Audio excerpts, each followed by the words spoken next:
Thompson, Gail Gordon, Arthur Q. Bryan, Dick LeGrand, and me, Harlow Wilcox.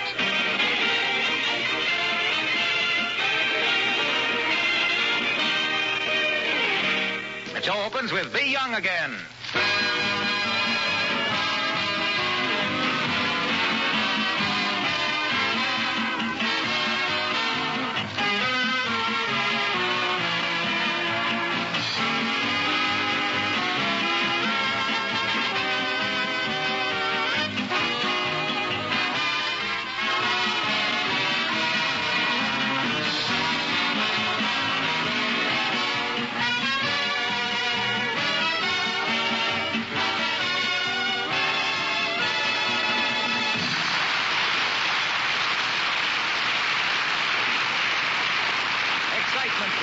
In Wistful Vista today, Look Who's Laughing, the picture that our friends made with Edgar Bergen and Charlie McCarthy, is having its world premiere at the Bijou Theater tonight, and everybody is in a dither. And here at the airport, where they are waiting for the arrival of Bergen's plane, we find Fibber, McGee, and Molly.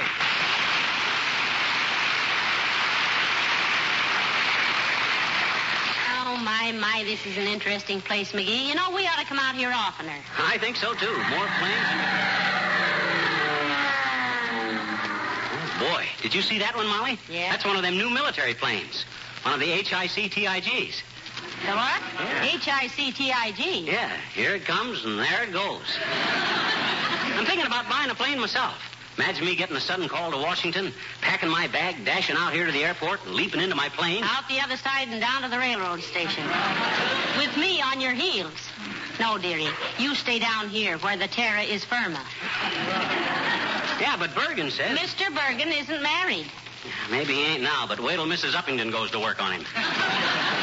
There's a grass widow that's out to make hay. Believe me. Hello there, kids. You're just the kids I wanted to see, kids. What can we do for you, Mr. Oldtimer? Give me a couple of tickets to the premiere tonight. How's about it? Gee, I'm sorry, old-timer, but we had such a demand for him that I... No, come on, Johnny. I'll be in there whistling and stomping every time you come on the screen. Well, how loud can you whistle? Listen, daughter.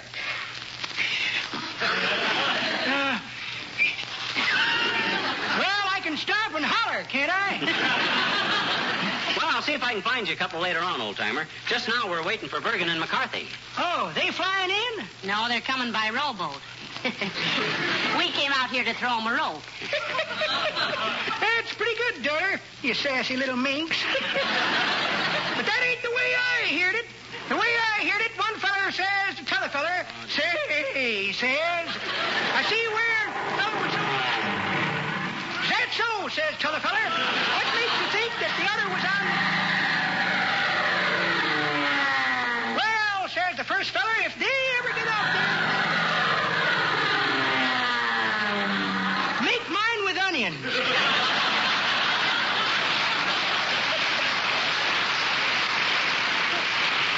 Best one I've heard for a long time, kids. Anything I like, it's a yard with a punch. I always... Attention, please. Attention. Oh, quiet, boys. Here's an announcement. Flight 79. Plane leaving Gate 5 for Happy's Landing, Hot Springs, Warm Springs, Cold Springs, Chillicothe, and Orson's Wells will not be leaving. Must keep that guy busy announcing the planes that don't leave. Hey, old-timer, can I have a private word with you? Sure, Johnny. Excuse us a minute, daughter. Oh, that's all right, boys. I'll go inside and watch the passengers getting weighed. You know, it does things for my inferiority. I'll be back in a minute.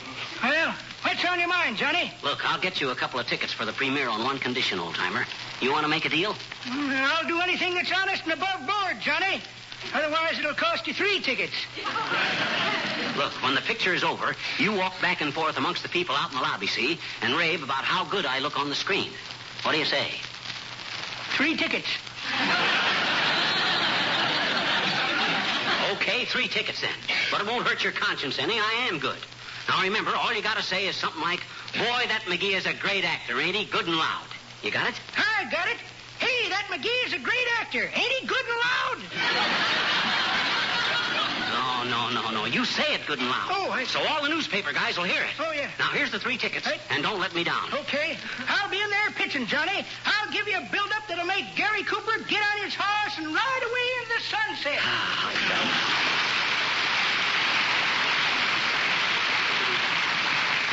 that was a great idea.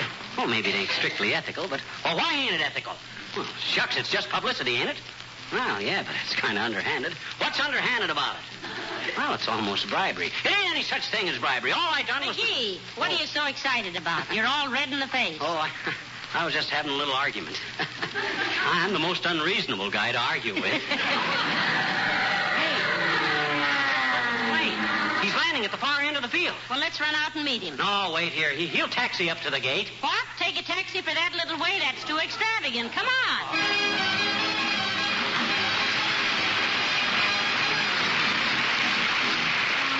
The King's Men sing I Like a Balalaika. Won't you come with me down to the Russian Quarter? You will hear a melody strummed by a Russian quarter. The instrument he plays is old as love itself.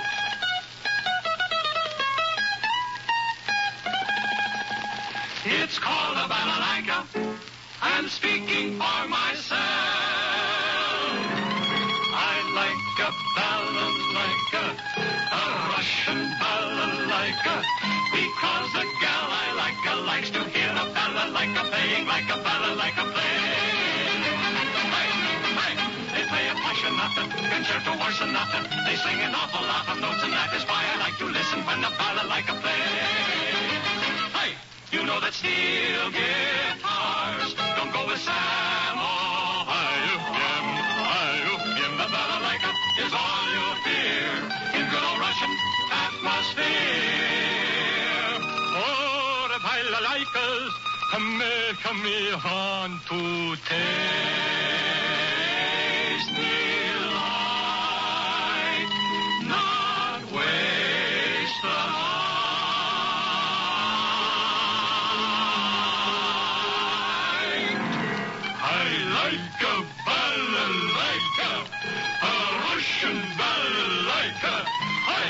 Special reason why I like a balalaika, only that the gal I like likes to hear a balalaika playing like a balalaika play. Hey, it's such a hard to tingle, it's such a brain to jingle, two lips have got to mingle, a fellow can't stay single. Oh, I like a balalaika song.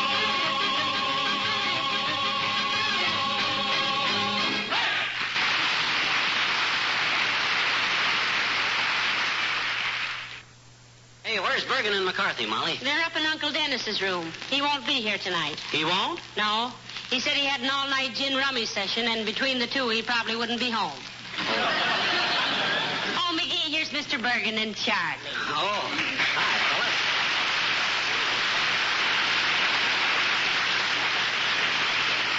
fellas. Find everything you need upstairs, fellas? Oh, yes, Fibber, yes. We're very comfortable, thank you. And you, Charlie? Oh, I'm all right, Mom. Don't mind if I call you Mom, do you? Not at all, Charlie. I love it. Good. That's approach number 17, boys. Make them feel maternal and you got them. Hey, where do you folks keep the bicarbonate? Well, What's the matter, Charlie? Don't you feel well? No. I had 15 butterscotch sundaes when we were waiting to take off this morning, and, well, they kind of sneak up on you, I remember one time I was... Oh, dear. Come in. Oh, how do you do, Mrs. McGee and Mr. McGee? Hello, Abigail. Hi, Uppy. Well, who's the moose in the minx, Bergen? Why, Charlie? Why, she's a society leader here. Mrs. Uppington, I believe. Oh, is that so? She looks like a 5 and 10 cent baby from $1 million store. Charlie, will you remember we're guests here? Hey, Ed, I want you to meet a friend of ours, Mrs. Uppington. Yes, Mrs. Uppington. This is Mr. Bergen and Charlie McCarthy. Oh, yes. How do you do, Mrs. Uppington? I'm simply delighted to meet you, Mr. Bergen. I've been dying to meet you. All over or just your hair again, Uppy? Well, Mrs. Uppington has talked of nothing else for days, Mr. Bergen. She's one of your greatest fans. Well, that ought to cool you off, Bergen, huh? I take it you're going to the premiere tonight, Mrs. Uppingtail? Uppington, Charlie. Abigail Uppington. Oh, excuse me, Mrs. Uppington, excuse me. Oh, that's quite all right, you dear boy. After all, a rose by any other name would smell. You said it, babe. You watch what you're saying, Charlie. Well, there's many a slip twixt your lip and my clip, Bergen. You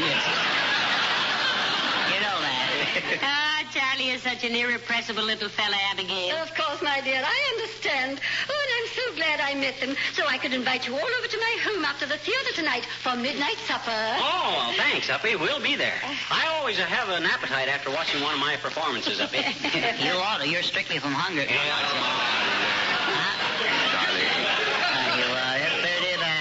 No, you know Fibber did a wonderful job in that picture. Yes, Wonderful. sir. Yes, sir. I remember what you said after the first day's shooting, Charlie. Well, what did I say now? What did I say? I know what you says. You says, what a character man he is. Yeah? That's exactly what you said, Charlie.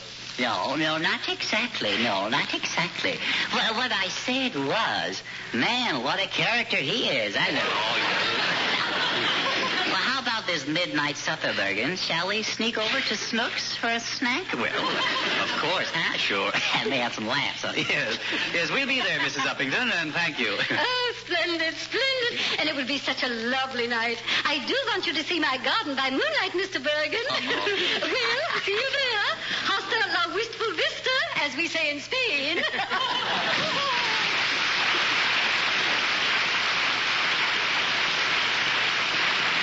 You seem to have made quite an impression on her, Mr. Bergen. All you got to do to impress her is wear trousers and speak English. And broken English would do. A very charming woman, I thought. No, careful there, Edgar. She's setting her cap for you. Oh, my goodness, not that.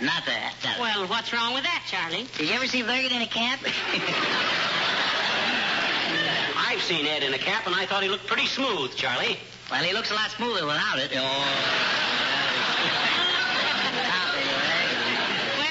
Excuse me, I've got to run up and get dressed. It's almost time to go to the theater. Oh, certainly, Molly. We'll run along now. I will Hey, Fibber, how about... Oh, hello, Edgar. Hello, Charlie. Oh, hello, Harlow. Well, if it isn't the old polish promoter. How's your linoleum today, Mr. Wilcox? Pretty perky, Charlie. How's your coffee? Percolating pretty, pal. Are you going to the premiere tonight and see yourself on the screen, Mr. Wilcox? Oh, gee, I don't know, Molly. I'm scared. I guess I've got stage fright. Oh, you've got to be there, Harlow. You'll be expected to say a few words into the microphone, for the crowd. Honest, will I? Why, yes. Oh, it's easy, Mr. Wilcox. You just say what everybody else says. I hope you will enjoy seeing this picture half as much as we enjoyed making it. Work like dogs. What's trite always used. Oh, you mustn't be nervous, Mr. Wilcox. Well, I am. It's a vicious circle, isn't it? Well, how about us, Wilcox? We were in there, too, What do you mean, Charlie? Well, why don't you say after the movie, ladies and gentlemen, enjoy a grand cup of delicious coffee? Yes, in your beautiful, gleaming, spotless kitchen. Darn it, he did it again, didn't he? Well, I better run home now and get dressed. I'll see you later, folks. Doesn't he ever lose his gusto, Fibber?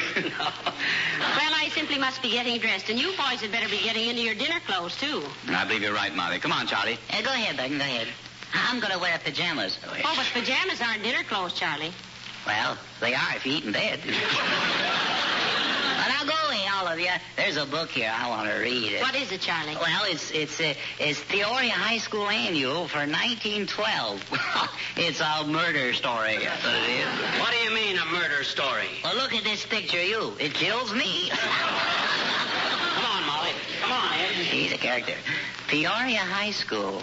I'll bet he was voted the student most likely to succeed, making a chump of himself. Come in. Hi, Mr. McGee. Oh, you're not Mr. McGee. No, you can say that with a glad smile. My interesting little intruder. Gee, I bet you're Charlie McCarthy, I bet you. I am, indeed I am. Charles McCarthy, man of the world, man about town, and man the pumps, boys. I'm going to work. You a local girl, beautiful? I say, are you one of the neighborhood nifties or one of the more impressive imports?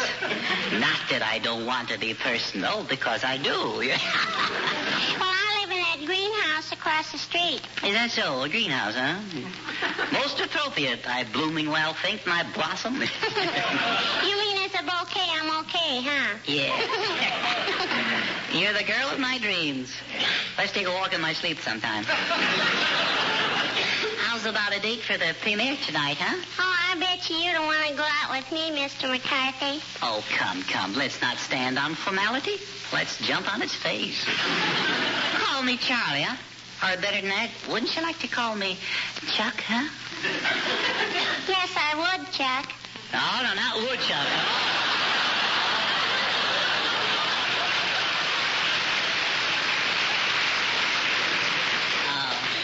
Okay, Charliekins. Oh, that's better, Charliekins. Would you say it again? Charliekins. Mozart never wrote music like that. Come over here and sit by me, angel face. Let's discuss us. I guess I better be going home. I gotta do my homework. Homework? Oh, tush. Going out with me is a liberal education. Though if Bergen was more liberal with me, I could be more liberal. Now, let's face facts. I could go for a girl like you. Gee, could you? Yes, indeed. How about a little kiss? You good at oscillating? No, I always fall down. What was that? You said, was I good at ice skating, and I said I always fall down. So, ice skating and osculating are two very different things, my demi-debutante. Or didn't you know? Sure I know, I betcha. In ice skating, you gotta keep your feet, and in osculating, you gotta keep your head. And if you think you're getting anywhere with that fast patter, you better get back in your den before somebody collects the bounty on you. So goodbye, Wolf.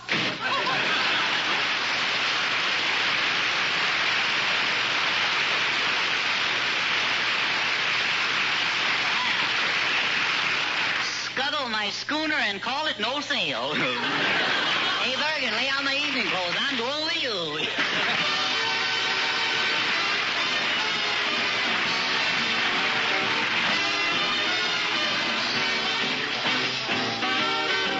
Arthur Chilton sings, I See a Million People. I see a million people, but all I can see is you. I hear a million voices, but only your voice comes through.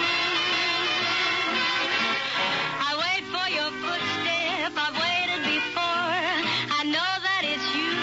If you knock on the door, I'll know you're around by the sound of my pounding heart. I see a million faces, but what do I really see? A million little traces keeps bringing you back to me. And try as I may to forget to care, what can I do if you're always there? I see a million people, but all I can see is you.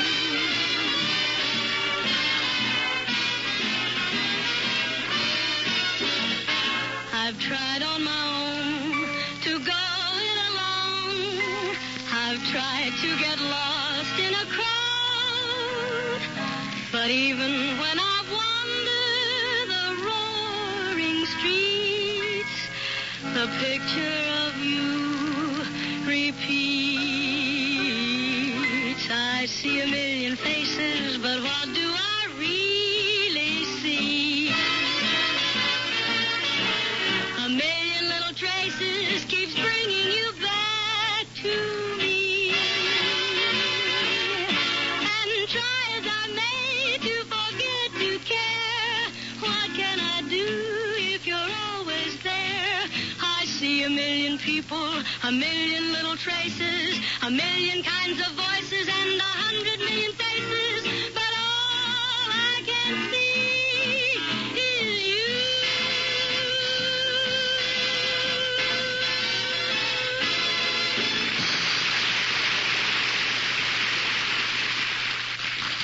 It's excuse me, mister, but am I too late to see Look Who's Laughing? I couldn't find a place to park. Sorry, sir, it's just about over. In fact, it is over. You better stand to one side. Here comes the crowd now. Very good picture. Yes, I enjoyed it. Well, Molly, what do you think? Pretty good stuff, eh? Well, I thought it was very good, McGee. How was I? I don't know. I was busy watching me.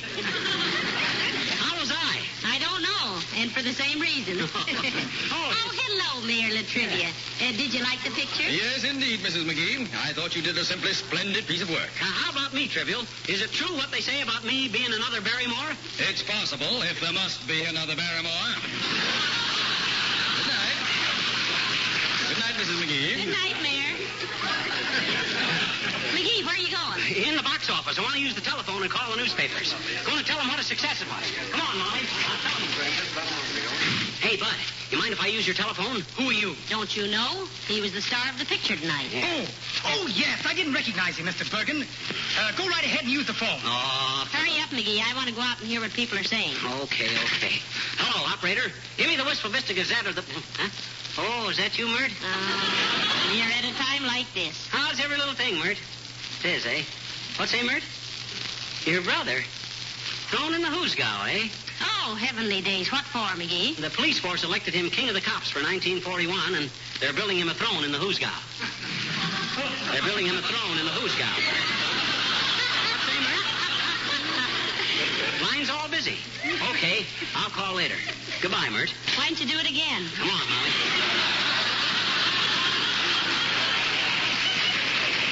Well, thanks, Bud. Okay, Mr. Bergen. Yes, I thought that wild airplane scene was the most exciting. It was the dishwashing thing that got me. I never liked Charlie McCarthy was talking to the fellow. Yes, sir. I always said that Edgar Bergen was one of the finest actors on the screen. Oh, what a job he did tonight. Hey. Yes, sir. Hey, old-timer. Come here a minute. Well, hello there, kids. Great picture, wasn't it? And what do you think of this Bergen boy? Really got something, eh? Yes, sir. Bergen is the... Hey, wait a minute. Did we have a deal on or didn't we? Hey? Oh, you mean them 3 tickets you gave me to talk you up, Johnny? Say, what is this? That's what I mean, and don't talk so loud, old-timer. What's the idea of double-crossing me? We heard you come out raving about Bergen. I know, Johnny. I'm sorry about that. Personally, as actors, you and Bergen are about even. But when you give me 3 tickets and he gives me $10, well, you can see how it is. Excuse me now, I gotta go do my job. Yes, sir, that boy Bergen is potentially one of the greatest actors. Put him.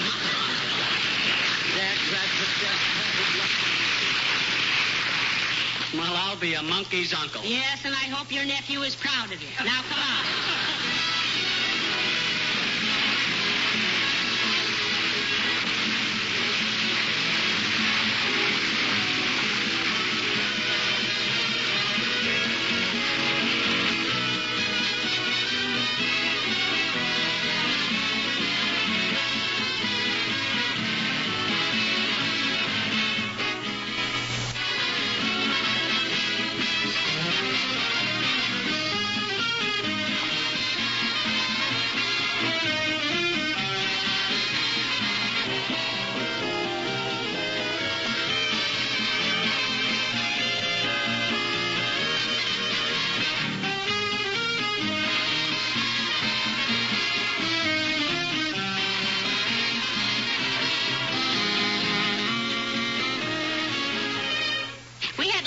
Doing it, didn't we, dearie? Yeah, but I don't know. As good as I was in it, I really think I could still do better if I had the... You know, that's what everybody says.